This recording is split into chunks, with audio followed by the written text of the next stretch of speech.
So guys, before the video starts, I just want to say, although the points that I will bring up are my real opinion, the rest of the video is mostly satire for role-playing purposes.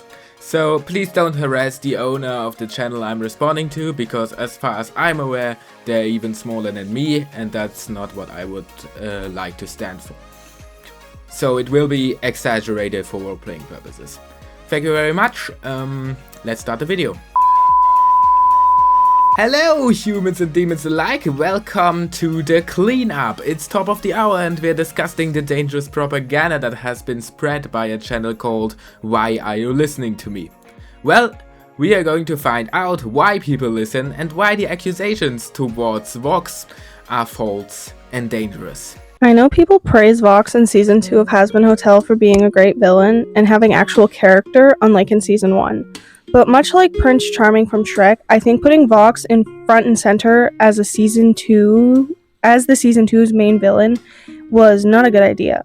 Yeah, he has charisma and a certain charm to him, but he's not an intelligent character. Even though we're going to get reasons why he supposedly isn't intelligent, I just firstly want to bring up the fact that, at least at the end, the plot of Season 2 largely depended on him acting stupid by touching Charlie's shoulders.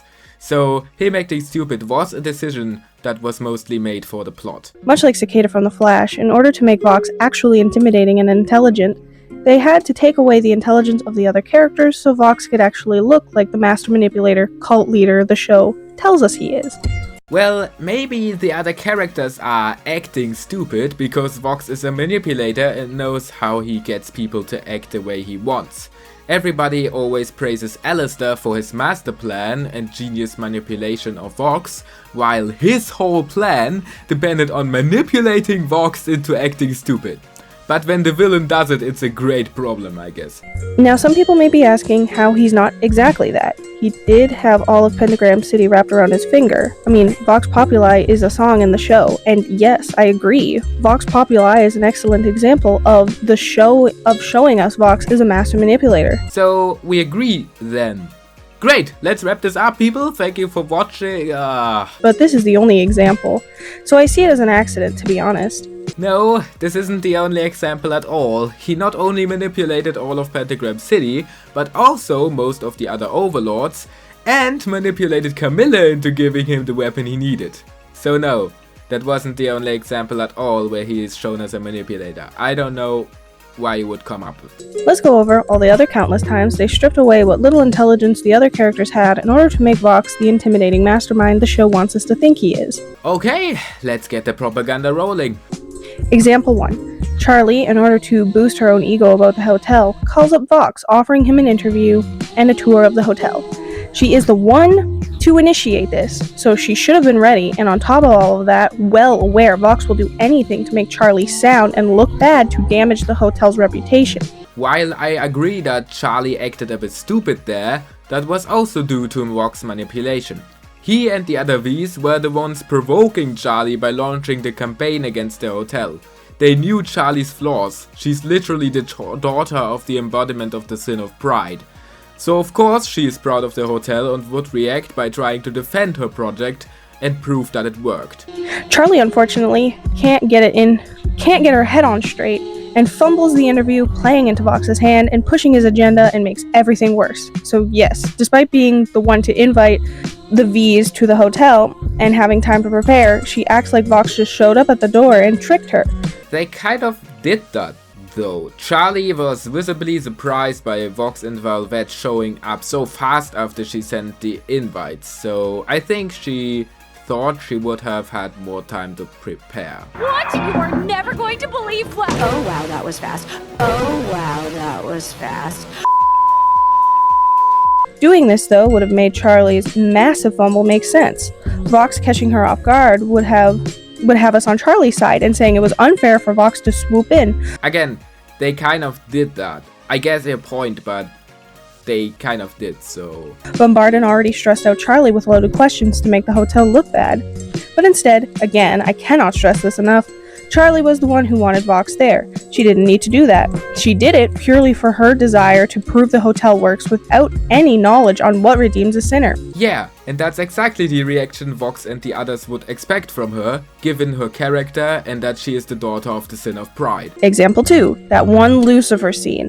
Now, despite the King of Hell's goofy nature, depression and insecurities, he has been shown to be competent. His fight with Adam proves that he knows what he's doing. No, his fight with Adam didn't prove anything. He wasn't taking him seriously. Did you see the fight? Also, we know that he would do anything for Charlie. That is literally his entire character. And him having no survival instincts also makes a lot of sense, since he didn't need to worry about physically being harmed at all until the angelic steel was uncovered, which was, supposedly, very recently. Of course, they could have made it a bit less obvious, the whole blue light and V's all over the place and the red X on the ground is a bit much, I agree, so I will give you that.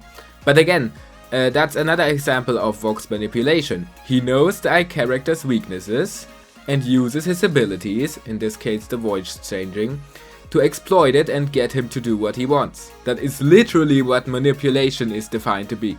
Now tell me why this guy, the King of Hell, fell for a Looney Tunes Bug Bunny ass trap. This Wile E. Coyote ass X marks the spot nonsense.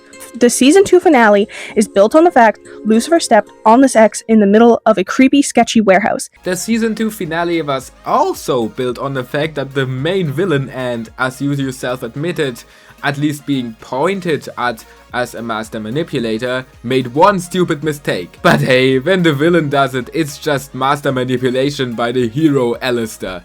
Humans and demons, that's what we call a double standard, thank you very much. He just walks into the very clear trap. He isn't tricked, he isn't chased or moved there by a fight with anyone to get him there. He just stands there and lets himself get captured.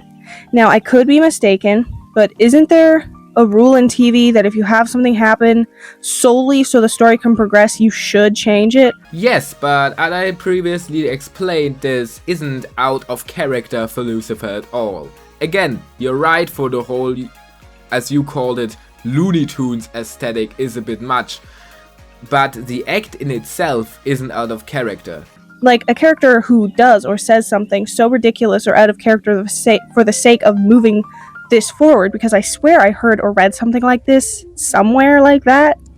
Lucifer in this moment is no longer a character. The strings of the writers latched onto him and made him do that. There's no explanation for him doing this. Yes, there is. He is seen to be very proud of supposedly being a good dad. He is literally the sin of pride, and pride can blind a person. So again, it's a bit much, but it's not out of character. He just wanted to be a good dad to Charlie and didn't pay attention to his surroundings because of his pride. Example 3. Charlie accepting Vox's invite to the Overlord party. This makes sense for her plan. Use this as a way to get Pentagram City on her side by showing them her hotel works, and that Sir Pentious is in heaven. Exactly. Thanks. They use the party as their distraction. Everyone is where they need to be and everything is going according to plan, until the other V's show up and stop the two groups that had separated to get the feed of Sir Pentious onto the screen. And Charlie, oh Charlie, she didn't have a backup plan. She didn't think that her plan could go wrong. She hinged everything on the fact that the other V's wouldn't show up. The hope that everything would happen as it was planned.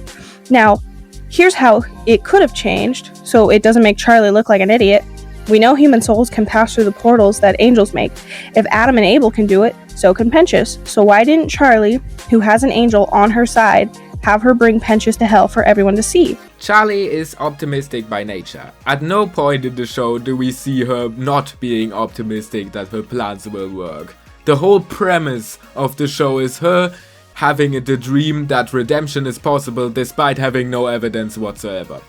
But yeah, I have to give you the point with Pentious not getting through the portal. I suppose there may be special rules for Adam and Abel since there are first generations of humans, but yeah, all in all you're right, that doesn't make sense. I will give you that point fully. And that was the cleanup, the format where we help you discover and disprove misinformation. But even if we disagree on the material, the video in itself was very good and I will encourage the creator to carry on. Thank you all for watching and always remember, trust us with your everything.